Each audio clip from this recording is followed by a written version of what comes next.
Le premier constat de ces vendanges 2010 est clairement affiché. Les rendements sont en légère diminution. Le syndicat des fiefs vendéens annonce même 10 à 15% de récolte en moins.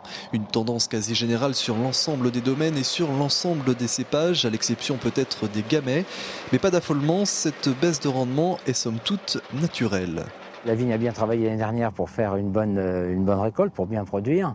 Eh bien, l'équilibre naturel des choses fait que cette année, elle se repose un petit peu. Nous, c'est vrai que compte tenu de l'année dernière qui a donné une bonne récolte vraiment très complète, on a taillé un peu plus court pour obliger justement la vigne à se calmer un peu, à pas laisser comme un jeune cheval fougueux qui va produire. Non, il faut raisonnablement la calmer. Si des fois la nature fait pas assez bien le travail, mais en général ça se passe bien. Et d'elle-même la vigne se produira un peu moins. C'est logique, c'est une question d'équilibre. Rendement moindre mais qualité supérieure, c'est là aussi une logique du monde viticole. Et bien qu'il soit encore trop tôt pour l'affirmer, la cuvée 2010 s'annonce, si ce n'est excellente, tout du moins de très bonne qualité, on va dire, pour l'instant. Peut-être pas exceptionnelle comme 2009, mais de très bonne qualité. C'est ce que ça présage pour l'instant. Voilà. Mais ce n'est pas fini, on commence juste.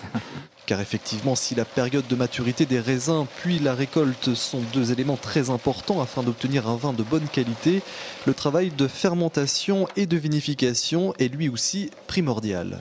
Il y a tous les éléments, ce qu'on appelle, que sont les anthocyanes, tout ce qui constitue en fait le vin, ce qui fera le vin et qui est dans le raisin et qu'on a du mal à mesurer réellement maintenant. C'est quand même vraiment le verdict de la cuve, de la fermentation et ensuite des premières vinifications qui permettra de savoir, de tirer les premières conclusions. On saura ça aux premières dégustations à partir du mois de décembre.